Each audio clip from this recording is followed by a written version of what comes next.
எனக்கு எல்லாமே என்னுடைய குருநாதர் தான். இன்னைக்கு திரைப்படத்துறையில் நான் அந்த அளவுக்கு பேரும் புகழும் வந்துருச்சுன்னா அதுக்கு காரணம் அவர் தான்.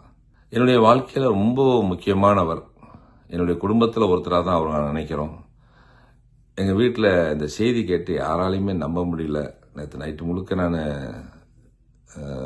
தொலைக்காட்சியில் பார்த்துக்கிட்டே இருந்தேன். எல்லாரும் பண்ணாங்க. நைட்டு முழுக்க எனக்கு தூக்கம் இல்லை. காலையில் எப்படியாவது எந்திரிச்ச உடனே பேசிடலாம் அப்படின்னு இப்போ பேசும்போது இப்பயுமே தேனிக்கு கொண்டு போகிறதா செய்தி கேள்விப்பட்டேன். அமெரிக்காவில் இருந்து 2 ஆண்டு காலமாக இந்தியாவுக்கு வர முடியாத சூழ்நிலை இருக்கிறேன். இல்லாட்டி நான் முதல் ஆளாக நாங்கள் நிற்பேன். என்னுடைய குருநாதருடைய அவருடைய பேரும் புகழும் என்றென்றைக்கும் இருக்கும். என்னுடைய குருநாதரை இப்போ ஒரு 3 மாதத்துக்கு முன்னாடி எனக்கு பேசினார். எப்படா இருக்க அப்படின்னு நல்லா பேசினாரு. சரி, நான் அடுத்த மாதம் நான் எப்படியாவது பார்த்துடலாம்,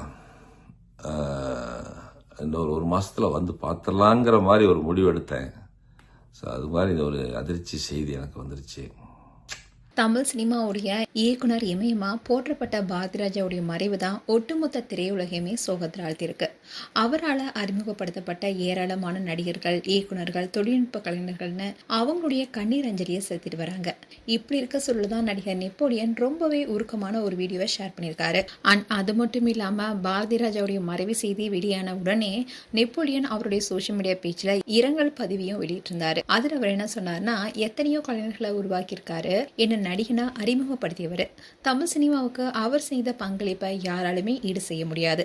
என்னுடைய குருநாதரை இழந்த துயரத்தில் இருக்கேன்னு சொல்லியிருந்தாரு. இது தொடர்ந்து தான் ரொம்பவே உருக்கமா வீடியோ ஷேர் பண்ணியிருந்தாரு. அதிலும் குறிப்பா அவர் சொன்ன விஷயம் தான் பலருக்குமே அதிர்ச்சி ஏற்படுத்தியிருக்கு. அதாவது, நான் அமெரிக்காவில் இப்போ வசிச்சுட்டு வரேன், கடந்த 2 ஆண்டுகளாவே இந்தியா வர முடியாத சூழ்நிலை இருப்பதாகவும் தெரிவிச்சிருக்காரு. நான் இந்தியாவில் இருந்திருந்தா என்னுடைய குருநாதருடைய இறுதி யாத்திரையில முதலாளா நின்று இருப்பேன். ஆனா இப்போ வர முடியாத நிலை, அதுதான் என்னை இன்னும் அதிகமாக வேதனைப்படுத்தியிருக்குன்னு ரொம்பவே உருக்கமாக பேசியிருந்தாரு. எனக்கு எல்லாமே என்னுடைய குருநாதர் தான். இன்னைக்கு திரைப்படத்துறையில் நான் அந்த அளவுக்கு பேரும் புகழும் வந்துருச்சுன்னா அதுக்கு காரணம் அவர் தான். 1990 முதல் அவரை சந்தித்த நாள்லேருந்து அவர் என்னை புது நெல் புது நாத்து படத்தில் அறிமுகப்படுத்தினதுலேருந்து 2 ஆண்டுகளுக்கு முன்னாடி என்னுடைய மகன் திருமணத்துக்கு போய் நான் அழைப்பதில் கொடுக்க வரைக்குமே எந்த ஒரு இதுவும் இல்லாமல் அந்த நட்பு, அந்த உறவு அப்படியே ரொம்ப பலமாக இருந்துச்சு. இடையில் அப்பப்போ டைரக்டர் பல விஷயங்களுக்கு பொது சேவைகள் பண்ணும்போது, பொது காரியங்களில் எனக்கு அவருக்கு நிறையா கருத்து வேறுபாடு வரும். நான் ஒன்று சொல்வேன், டைரக்டர் அவனுக்கு என்னடா தெரியும் சும்மாறா அப்படிம்பாரு.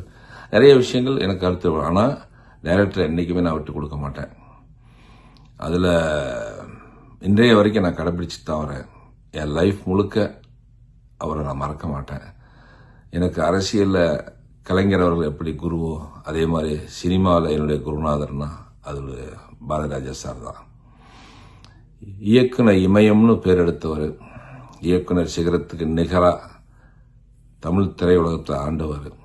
அவருடைய படைப்புகள்லாம் ரொம்ப அரிதானது. யாராலையும் அந்த மாதிரிலாம் திருப்பி கொடுக்க முடியாது.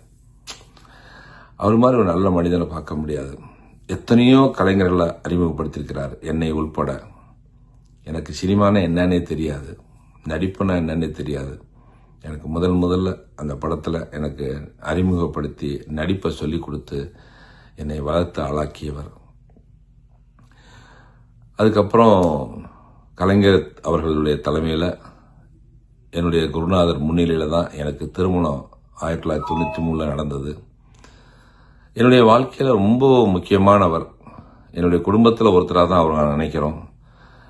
எங்கள் வீட்டில் இந்த செய்தி கேட்டு யாராலையுமே நம்ப முடியல. நேற்று நைட்டு முழுக்க நான் தொலைக்காட்சியில் பார்த்துக்கிட்டே இருந்தேன். எல்லாரும் பண்ணாங்க. நைட்டு முழுக்க எனக்கு தூக்கம் இல்லை. இப்போ காலையில் எப்படியாவது எந்திரிச்ச உடனே பேசிடலாம் அப்படின்னு இப்போ பேசும்போது இப்பயுமே தேனிக்கு கொண்டு போகிறதா செய்தி கேள்விப்பட்டேன். அமெரிக்காவில் இருந்து 2 ஆண்டு காலமாக இந்தியாவுக்கு வர முடியாத சூழ்நிலை இருக்கிறேன். இல்லாட்டி நான் முதல் ஆளாக நாங்கள் நிற்பேன். என்னுடைய குருநாதருடைய அவருடைய பேரும் புகழும் என்றென்றைக்கும் இருக்கும்.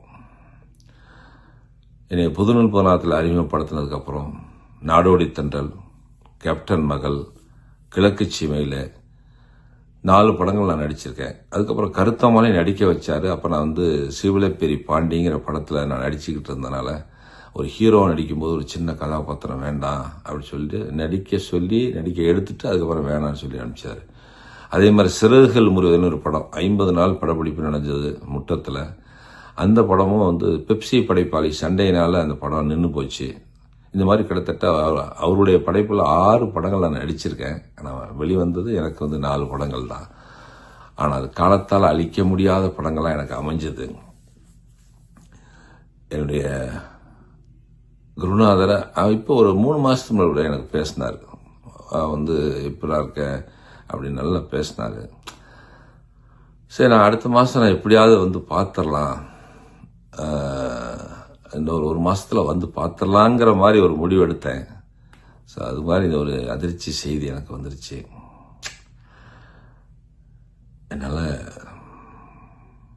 ஒரு அற்புதமான மனிதர். திரையுலகம் நமக்கு மிகப்பெரிய இழப்பை சந்திச்சுட்டு இருக்கு.